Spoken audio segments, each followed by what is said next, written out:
ملګرو سلامونه هیله ده روغ او جوړ به یاست. کونړ کې یو دا سړی خو به تاسې حتما پېژنئ. دا مو دلته لوحه کې ولیدو زایم آبادام له نور ملګري دي.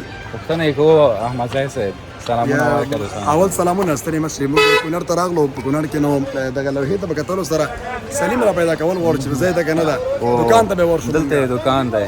راځه چې اوس یې ورشو. دوکان دی چې ګورو شته که نشته اورېدلې مو چې دوکان یې ده. سلیم څېرې سره خبرو سره سم پیر ورنه جوړ ده ګڼه ونې زیاته ده لکه چې راغلی ده ښه. هو دلته بیروبار ډېر دی. بیروبار ډېر زیات ده. راځه چې بیروبار زیات دی. راځئ ځوانانو سلامونه.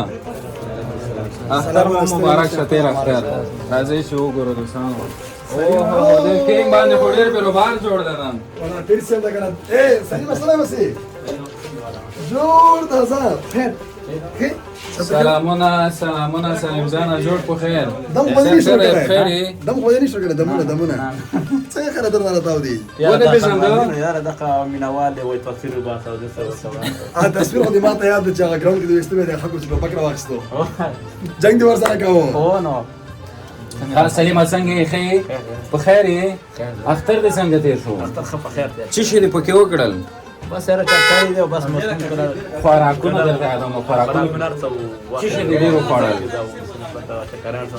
قربانۍ غوښې دې نوش جان کړې. کومې دې پکې وخوړې رښتیا به وایې؟ نو چا ګډانه راکړي چا غواله لیکلي. تا کوم یو خوښ شو پکې؟ کوم یو دې خوښ شو پکې؟ ګډانه بادام درته څه شی راوړي دي؟ ګوره بادام خو چېرې تللی و خبر وې که نه؟ بادام چا کړی؟ چېرې تللی یم زه؟ خبر نه یې؟ نه خبر یې وطن کې خو نه ومه که نه؟ خبر شو چې بهر وتلی یم؟ هو که نه؟ اره هغه چې سره کې چې ډېره غټه دې وکړه وجنه لبات کا کرکټ والا هغه میچ کې همیش کې څه په زورو مې ویستې وره خلکو نه. یاره مینوال دې وکړه تا ټوپک ورسره واخیسته. را مینوال څه ټوپک راخلي؟ سلیمه خلک یو پوښتنه کوم خلک تحفې درکوي کله کله ډالر؟ یاره داسې دغه راځي سودا مودا څوک یې راکړي څوک یې راني. دی تا دوکان دی که نه؟ مقصد ما خاندیشونه دي دیوار پسې روانې څوک غریبانان څوک نه نه مقصد بادام خانه ما مخکې په غره کې یا بزه وه یا برغوم یم که نه اوس مې نه هغه دی اوس مې د پړګۍ مې اخیستلو غوړو تولیدلې که نه کاروبار دی جوړ شوی. کاروبار دی ښه روان ده. دا کار وړو ښه روان ده. یو کار نه دی روان نور کاروبار ښه روان. کوم یو کار؟ یو کار هغه ډېر خطرناک کار دی. هغه یادوئ؟ زی وایم کوم یو کوم کار؟ هغه به مو شي. زه د واده کوم زه دا روان دي زه پوره کوم. ملګري چې راځئ په دې خو موږ پوهېږو چې سلیم ژوند سره کم ده او کوم حالت کې ده. بهتره به دا وي چې سجاد کوم ملګري چې راځئ 10 روپۍ اضافه ورته ورکوئ 100 اضافه ورکوئ څه بیا نه کېږي. ما لاس کې یو څه دي دې لپاره سلیم ډېر وارخطا ده چې دا به دې کې څه وي او څه به یې راوړي. یاره ملګرو ورته ښکاره به یې کړم ور به یې کړم ورته او دا من او عمان نه ورته راوړی دی. یو خاص د لپاره یو خاص ګفټ ده او ډېر ناز مستحق ده. یعنې دا په بار مرکز باندې یاد نه وتلی او انشاءالله چې تر هغې ورځې پورې چې مونږ کې هغه انرژي وي تحرک راکې وي انشاءالله چې پالنه به یې کوو. ښه سلیمه ډالۍ به درته خلاصه کوه. دا به څه شی وي سلیم؟ څه به یې ستا په نظر باندې؟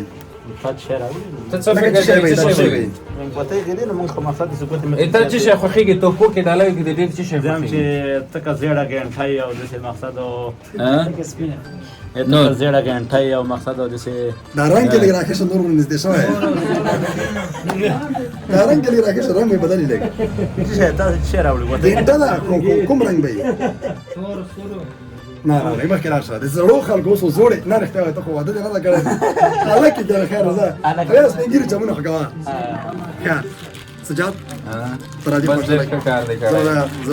دا ساعت به ورکو ساعت ورته په لاس کا ډېر علي ډېر زبردست او ډېر ښکلی معلومیږي. بس دا ورته په لاس کې د خیره سره زه به ورته اوس پارم که په لاس یې کړم ورته په لاس یې که وبه یې ګورو که نه دی بیا سلیم لاسونه خو ډېر واړه نه دي. دا واچوه سلیم نه خلاص به یې کړم ورته څو بجې دی پکې اوس؟ په دې باندې سم نه کېږم په دې نه خبره کوي او 2 ساعتونه لري دا خو صحیح. نه هم بس دوستانو کونړ ته راغلي یو دلته مو سلیم سره هم ولیدل او بادام ورته تحفه راوړې وه او ومو غوښتل چې وړیکه غونډې ویډیو له تاسو سره شریکه کړو. دلته بیخي بیروبار هم جوړ شو کسان ګرمي هم زیاته شوه ښې شېبې او ښه وختونه بیا به نورې ویډیوګانې هم در سره شریکوو. د خدای په امان.